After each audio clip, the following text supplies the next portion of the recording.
second last row from the bottom here is a 500 kilo cow on maintenance. Now, if we have a look, the megajoule requirement for that 500 kilo cow to do maintenance is 60 megs. So it's actually the same level of intake as what a weaner is. Their protein is much lower, so it's 7 to 9% crude protein, and their potential intake is out to 15 kilos. Now, obviously, depending on the nutrient density of the feed, they're going to derive 60 megajoules of energy from far less than 15 kilos of intake. And one of the points I'll make before I throw it over to question time is that as we get more rainfall, if we do actually generate dry matter, and certainly those producers that have taken the option to contain livestock and rest some of the paddocks and have left some residual dry matter there, those paddocks are going to respond a lot better. They're going to be able to get some solar panels up and create some growth. We can obviously use some additional nitrogen and gibberellic acid to try and boost that dry matter production. But in those scenarios, if we let the cows out of containment first, and keep in mind that if we've got them contained, their requirement's actually the same. We're getting a 600 gram weight gain out of the weaner. The cow's doing maintenance, but on total, they're eating the same amount of feed.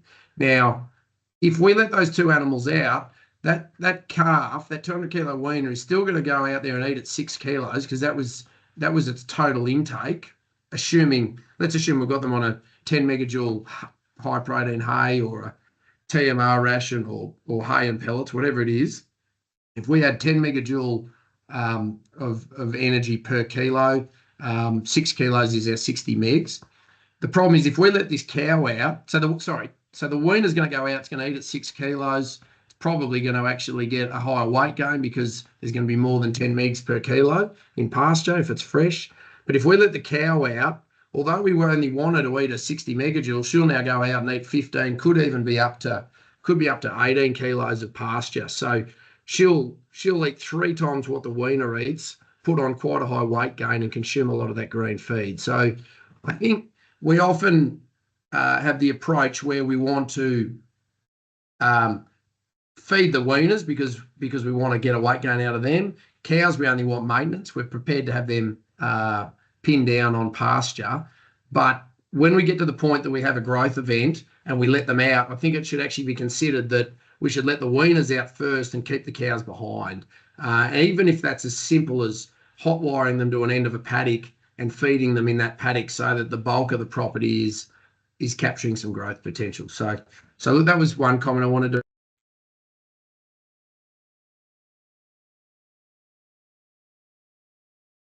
Sorry, Shane, you're on mute.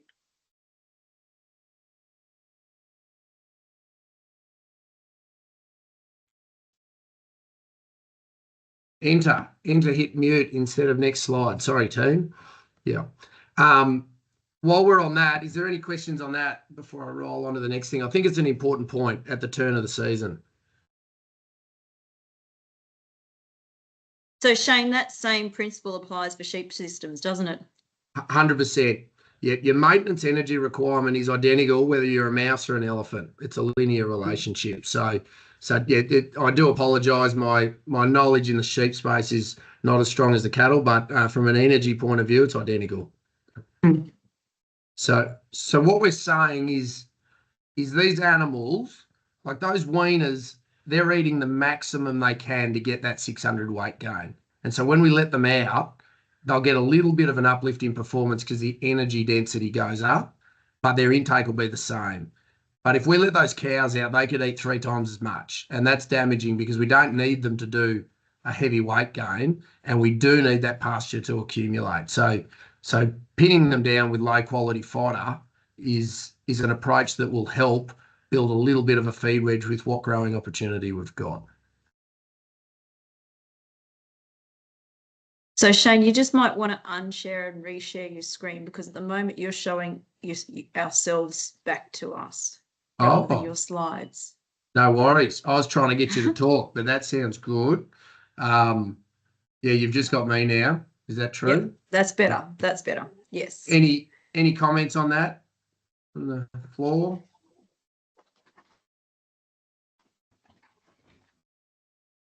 Sandy, practically, have you got are you containing stock or are you managing your weaners preferentially at the moment? I'm just picking on you because I can. Yeah, so we've got about a bit under 500 cows locked up on barley straw and some liquid supplement, and about maybe 600 weaners, maybe 700 weaners getting fed just some hay, and one of those mobs is on hay and some liquid supplement as well. Just they're on a different farm, so we're just trying to contain as much as we can to get country away, and then ideally with probably eyeing off 4 to 5 weeks time that we'll start letting stuff out based on growth rates. It's what the plan is. We'll see if we can stick to it. Yeah. What do you expect growth rate's going to be, Sando, given temperature where it's at, and dry matter? Yeah. So dry matters. We're starting from a pretty low base, mate. I don't know. It's hard to say. Prior to that, or even just after that rain, based on some modelling, we were still at 0 growth rate. And it probably took a week for that, post that first rain to, I guess, start. Yeah, you get on that? Yeah. To start it or not? Yeah. And then, yeah, I don't know, mate. It's hard to say growth rate wise. It's not 500 to 600. Ballparking it, probably. Feeding. Good day, we might have 2 kilos. Prices come like cows and growth. But yeah, we've had noticeable good growth since the rain because the frost has stopped. Yeah, absolutely. And I think you can see some of those paddocks that have been locked up with residual, their ability to respond's a lot better. But there is a cost in leaving that fodder there. If you've replaced that fodder in the paddock with fodder that you've had to bring in a supplementary feed, there's a cost there. But it'd be pretty interesting to model the benefit of the increased growth rate versus the cost of feeding. And it's the same on the way out, I would have thought, if you contain them for longer to get a feed wedge to hopefully create a higher growth potential, then that's there as well. Like the growth rate's not linear, is it? Like as those plants have got more dry matter and capturing more sunlight, the growth potential is increasing. So I'll share my screen again, and I'll just go to some other material. Here we go. Is that everyone happy with that? Yeah.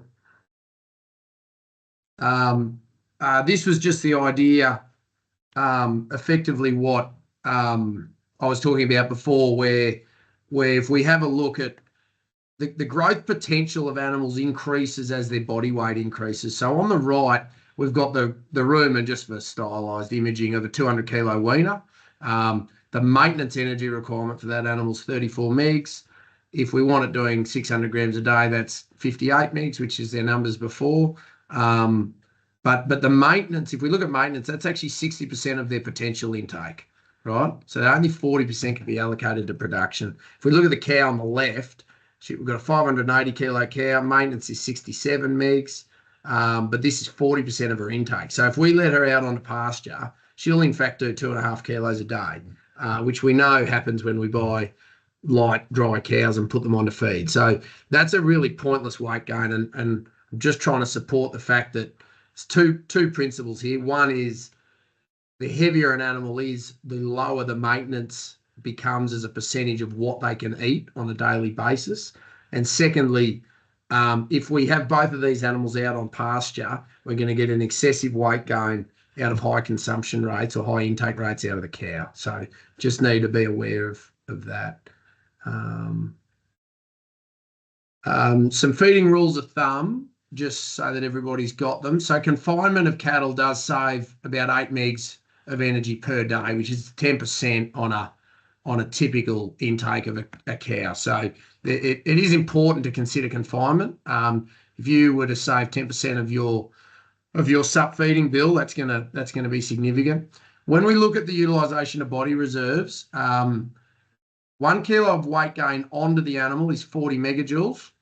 or 4 kilos of feed, 1 kilo off is 32 megajoules. So this is an 80% conversion efficiency, which is much better than what we can do with any of our conserved feeds. So utilising body reserves, very efficient at 80%, and we don't have any labour input to utilise to feed that out. So we need to make use of these body reserves. It's important to know that a spring calving cow can do everything she needs to do in the production cycle, starting at a 2.5 body score base. So any weight in excess of that is, again, fodder that we've had to bring in to have that excess, which comes at a cost. So just be aware of that. But a lot of cattle have used a fair bit of their body reserves at the moment.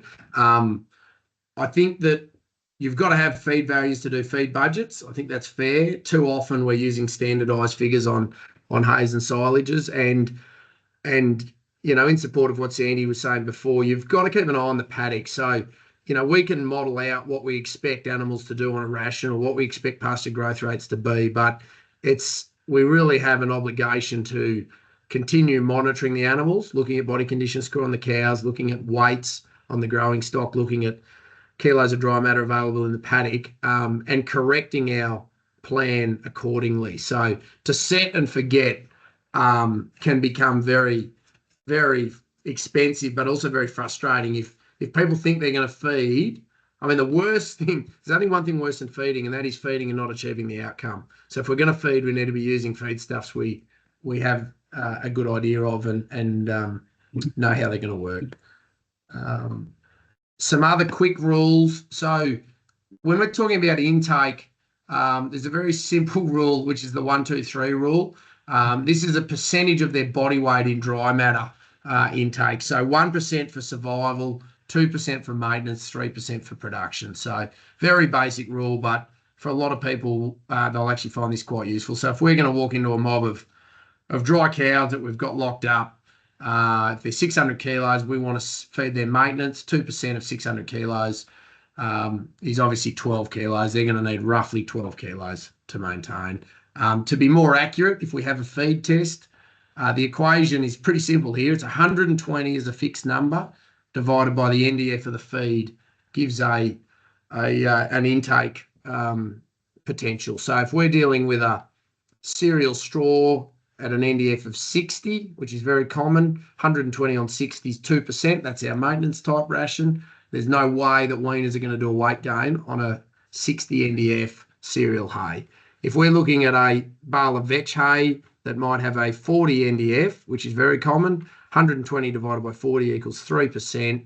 200 kilo weaner can eat at 6 kilos, and they'll be doing in excess of half a kilo. So hopefully you'll find that as useful as I do, but it's a good rule of thumb.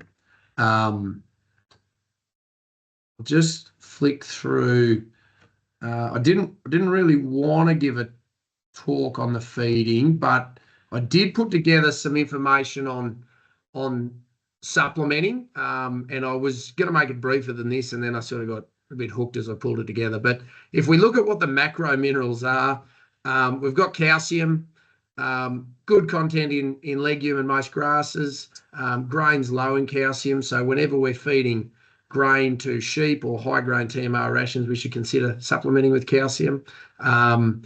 Phosphorus, Southern Australia, not much of an issue due to phosphorus fertilisers. A lot of information in the north about supplementing phosphorus.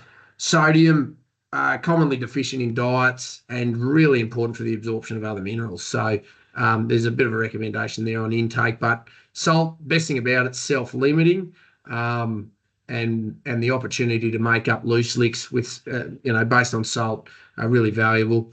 Chlorine's not normally an issue. Normally is potassium or sulfur generally for livestock performance.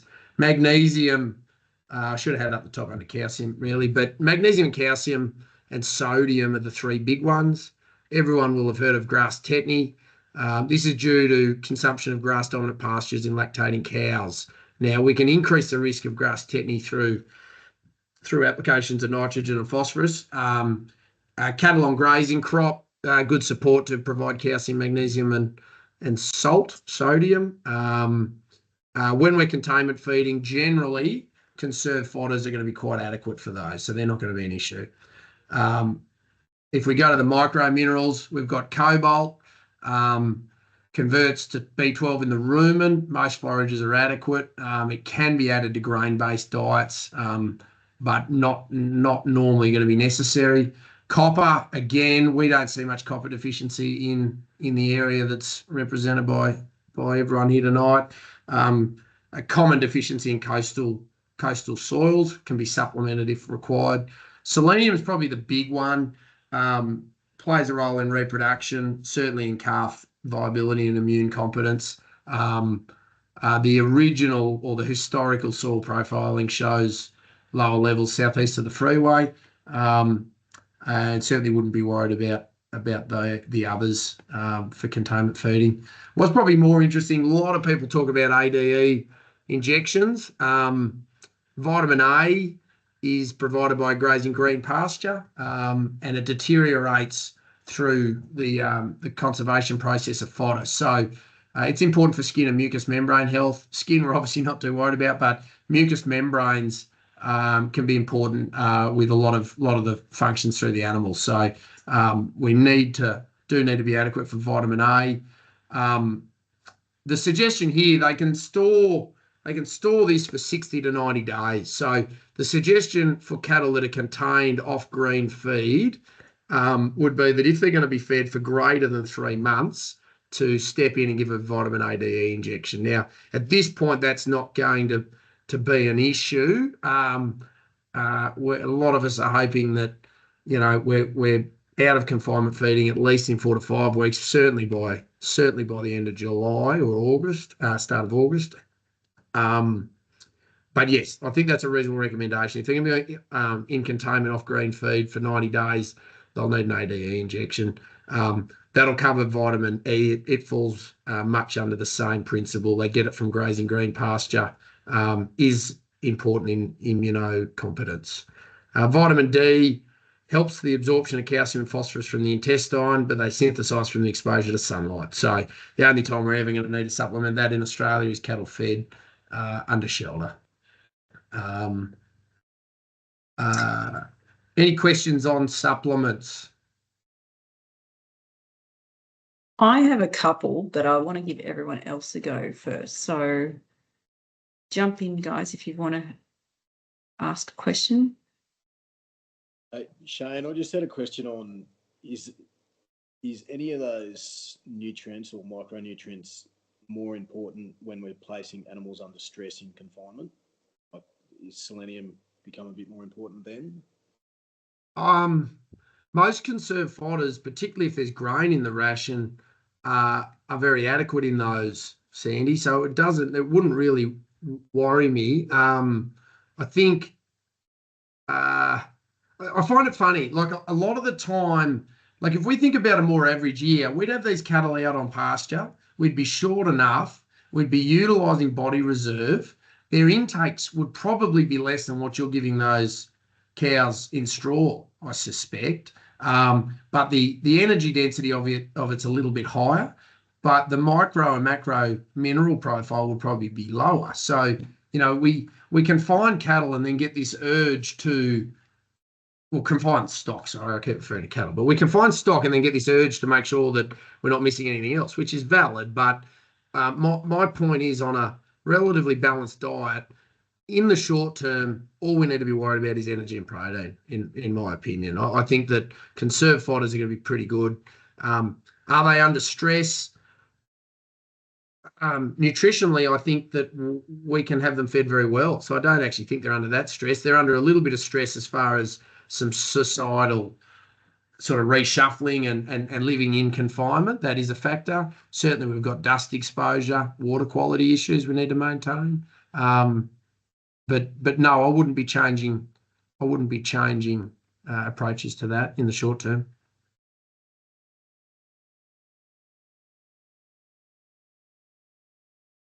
Questions? Right, I'm going to chuck one in while people are thinking, Shane. Loose licks, the things, so where I'm feeding out at home a calcium salt magnesium mix. Magnesium's obviously the expensive part of that mix. Sorry, a lime salt magnesium mix. how important is the magnesium at this point in time? Is it something that we can reduce the proportion of within that mix? Because at the moment I'm doing a 2 to 1 to 1, but I've also been told by the various agents that we can actually reduce the magnesium down quite a bit. Yeah. I wouldn't disagree with that. I think that the magnesium requirement, like if we're talking lactating animals, whole different equation. So part of the issue, I mean, animals can't store magnesium, so they need to eat what they are going to utilize in a 24-hour period. They have to eat it on a daily basis. So that's important to understand. They cannot store it. They can store calcium. They can store a lot of the other macro minerals. I would be comfortable to back the magnesium off. I think that its biggest role is when we've got animals on grazing crops or we've got lactating breeding animals with that high level of output. I mean, I'd be tempted to leave it in the mix so that they're supplemented, but I think you could wind it back. One thing to be careful is the magnesium's often the deterrent in the mix. So just be careful if you don't wind the magnesium back that their intake doesn't significantly increase of the supplement without it in there. Not that that's a negative. As long as they've got access to water, they can handle quite a high salt intake. They'll equilibrate themselves. But no, I think, I mean, what are we feeding is probably the primary question. If we're feeding growing stock and dry cows, which is what most of us are feeding, then it wouldn't worry me. Okay. More questions? The only other one I was going to ask, Shane, selenium, it's a bit of a man-made little barrier we've got of the Hume Highway. There's been reports that there's been some, a little bit west of that. What do we do if we suspect that there might be something at play there? What are the things that we need to look for? Super simple. Some on-farm research and decide if you can justify it and move forward on that basis. I think it's important to understand that these levels are lower after these wetter years and higher production years. It does deplete the level of selenium that's available. I think got to be really careful. Blood testing will often find low selenium levels. In a perfect world, we'd be taking liver biopsies. The reason to take a liver biopsy is it gives us a greater cross-section of the animal's mineral status rather than just a snapshot at that point in time. But obviously there's some simplicity around using blood samples, so that's what we tend to use. My preferred approach is to simply go in and do some on-farm trial work, which is as easy as just treating odd number ear tags and not the even number ear tags and monitor the outcome and then basically replicate that year on year. It's pretty easy to calculate the marginal cost and therefore we can have a look at what the weight gain is. The point I was trying to make in the beginning is these things look pretty cheap compared to most of the supplement feeding we're doing. And so in these years where animals are really up against it and we're wanting them to perform as well as we can, I'm not saying throw the book at it, but selenium's one thing that probably could be justified at the moment to try and optimise performance of at least the growing stock. Wouldn't be as worried about breeders. Depends how well reproductive rates have been. So I don't know if that answers it, but yes, I wouldn't treat the freeway as a rigid border between areas that are deficient and areas that are not. I would suggest either do some monitoring testing or even better, just do some on-farm trial work. But that trial work's not going to help you in the short term, obviously. Yep. It'll help you for next year. Excellent. Good advice, Shane. Good one. We have got a question. At what stage of pregnancy do you stop calling it a dry cow? So that's obviously going back to the magnesium, calcium question. Is that right, David? I'm assuming that's what you're talking about. Yeah. So that's a good point. I mean, obviously at the point of calving, we call her a wet cow, but her requirement increases typically at month 7. So for the last 2 months, certainly the last 6 weeks, we see an increase in their requirement for energy and protein and some of the macro minerals like magnesium. Again, I'm not too worried about magnesium until they turn on that lactation tap, but it's the fetus that's pulling a higher requirement of energy and protein. Keeping in mind that we grow about 85% of that fetus in the last 100 days, but we're potentially growing up to, almost 60% in the last 6 weeks. There's a lot of fetal growth at the back end of pregnancy. And so we see probably a 15% uplift in energy requirement as we go towards the point of calving. Yeah. Thank you. Thanks. We might have a chat. I wanted to have a chat about urea as a protein source. I think that there's a lot. I think the Northerners are much better at using urea as a protein source than what we are, and that's based around the fact that they've got a lot of access of high roughage fibre source, and which is often protein deficient. So urea is a really cheap form of protein for the animal. They can use it, but it's important to understand that it can't represent all of their protein requirements. So it's what we call a non-protein nitrogen, which is degraded in the rumen. So I might share my screen again. I've got a very basic little flow chart here. Can everyone see that? So what we can see, so within the diet, we have what we call crude protein. The reason it's called crude protein is it's a crude assessment of what it is. So based on the nitrogen level, we can estimate what the protein supply is from that. Now, within crude protein, we have two types. We've got the true protein, which is utilised by the animal, and then we've got the non-protein nitrogen. If we look at the true protein, we've got the undegradable protein or bypass protein. This protein is not broken down or degraded in the rumen, and in fact bypasses straight through to the small intestine where the animal can absorb it directly. So that's really good protein. On the other side of the equation, we've got protein that enters the rumen and is utilised by the microbes to enhance fermentation, and that allows the production of microbial protein in the rumen that is then absorbed in the small intestine. Now, the way to think of that is that basically what we're doing is we're feeding nitrogen to the microbes, which increases the population of microbes and the level of activity. And as a byproduct, it's actually microbes that are falling out of the rumen into the small intestine that make up microbial protein and some of the energy sources. So it's a good source of protein, but obviously if we have too high levels, we can lead to high levels of ammonia. So we've got a cycle going on there between ammonia and urea. The animal is able to utilise a portion of that. Then it's able to excrete a portion, and if we're in excess of that, then we get toxicity. So recommendations, I'll just go to this next slide. That's kind of the same image, really. The recommendations are that it can be at an inclusion rate of 0.5 to 1% of their diet. Now, this equates to about 15 to 30% of the total crude protein in the diet, but there is a limit to how much they can use. Now, one thing that's different between what's happening in the north and what's happening down here is that in the north, they're supplying these urea supplements in loose slicks or roller drums or any number of formats.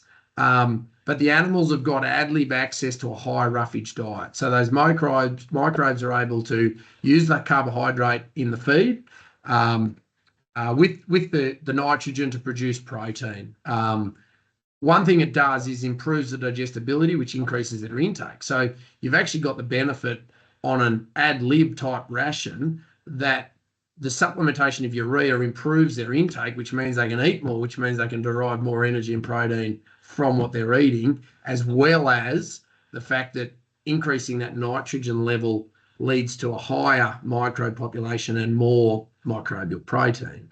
So don't know if that makes sense, but it is a complex cycle. But what's happening down here, which is very different, is that we're restriction feeding these cattle. So it's a different equation when you're not actually allowing the animals to go and increase their intake as a result of that improved digestion or digestibility.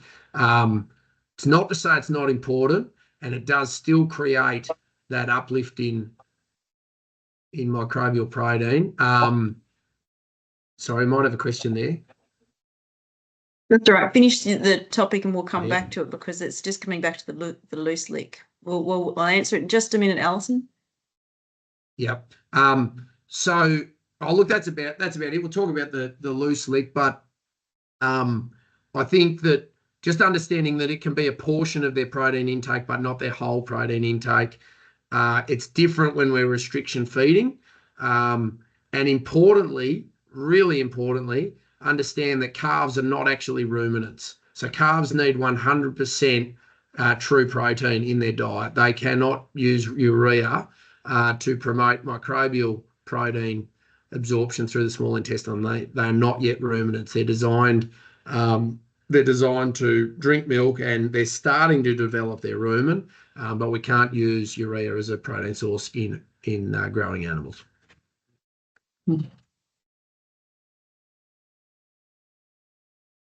Sorry, we'll open up to the questions. Yeah, no, that's all right. So Alison has asked about, is it best to put out a mineral block or loose minerals as in salt, lime, dolomite, sulfur, or loose lick? So that's kind of along the same lines as what we're asking before, Shane. Yeah, I think what's important here is the cost point of providing that. So we know we need an amount of roughage. We know we need an amount of energy. So our whole diet is based around achieving that energy. We then hope that we're giving them enough protein in that equation. If we're not, we then go to supplementing others. I probably missed the point there a little bit, but I would put out a mineral block or loose minerals. I mean, I'm a huge fan of loose lick mineral supplements. The animals, if they're made well, the supplements are self-limiting, and they're going to be a lot cheaper than the commercialised products you can get a hold of. And that probably goes for urea blocks as well, does it, Shane? Yes, yeah, absolutely. So I've got we might have a bit of a chat about the urea blocks. Now I've stolen some figures here. I'll just share my screen again. I've punched. How do we get that? Yeah, everyone's still with me. So I've just gone on to the DPI feed cost calculator, just as a really quick way of calculating the cost per protein. And what I did here, just for a bit of context, we've got to be careful on the liquid supplement. So I'll put in here an example of a liquid supplement. Now I might have the pricing wrong, so anyone hit me up, but I've got this in at $1,300 a tonne, which is for a 1,000 litre shuttle, so $1.30 a litre. Those supplements are typically 60% dry matter. Depending on what's in the mix, the molasses is normally giving a little bit of a hit of energy, but the primary reason we're using those dry feed supplements is the high protein. Now, they've got urea included in there, and that urea actually tests out at 281% crude protein. Now, that might sound really funny, but it's a relativity measure. We've got to remember that urea is 46% nitrogen, and that to calculate crude protein from nitrogen, we times it by 6.25. So that's how they work it. But if we look at the cost per kilo of protein with those liquid supplements, we're ending up at about $8 a kilo of protein. For context, if we were to compare that to even just a lucerne or vetch hay at $400 a tonne, which is pretty expensive coming in, we've got 90% dry matter, we've got our 10 mgs of energy, 22% protein, a lot of that being true protein. We're back at $2 per kilo of protein. So I think, just trying to use this as an example, that I'm a big fan. I think urea's got a real role if we're feeding high roughage, low protein diets. But bringing it in the supplement is expensive. And if we're prepared to put the effort into making up a loose lick, we can do so at a lower cost. So that would be my key point there. The other thing is that dry cows pre 7 months pregnant really only require 7% dry matter. lot of those straws or header tailings won't be far off that. And so that's something to keep in mind.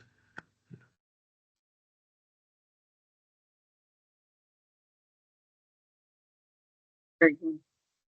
So I suppose to give a bit more context, with regards to the liquid supplement, you obviously, I'm not suggesting you're replacing it with the hay, but there's actually the potential just to shandy a bale of high protein hay in with straw on a once a week basis to deliver protein to the ration.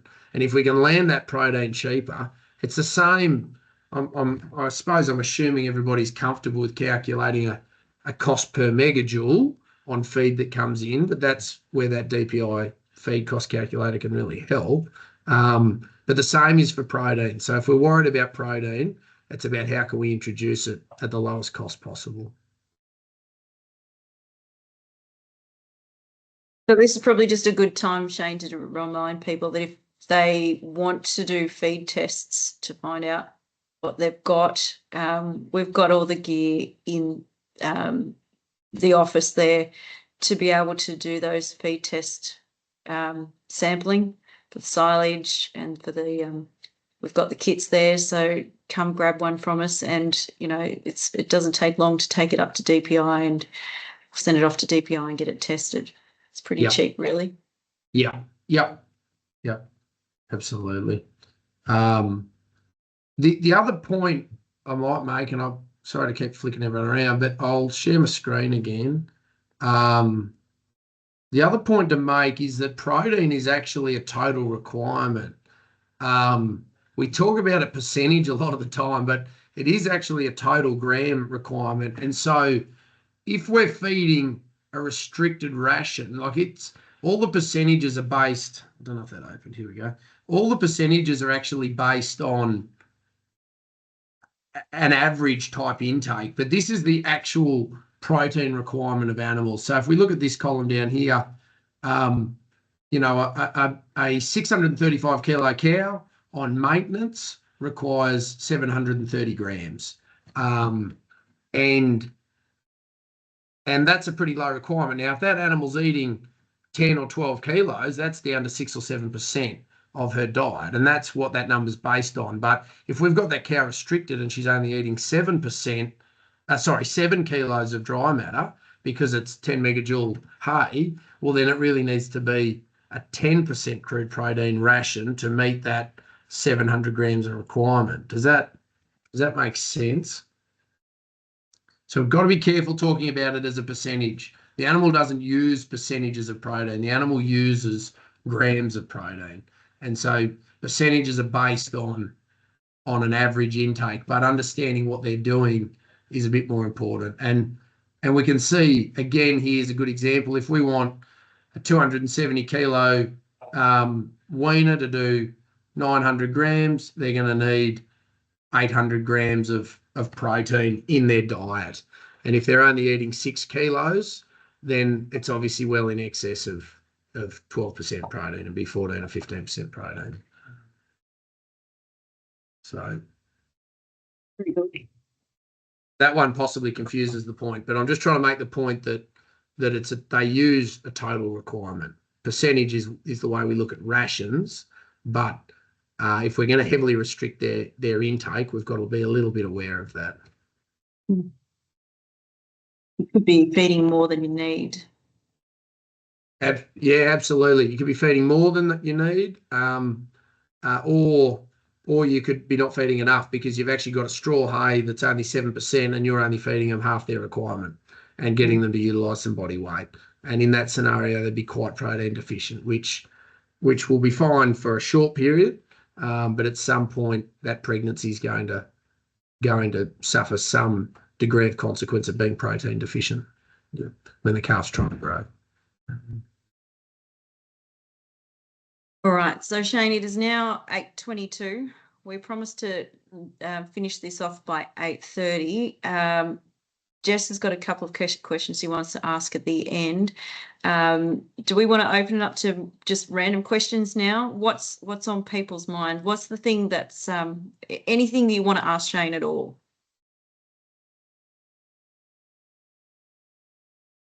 You don't want to ask in person, put something in the chat.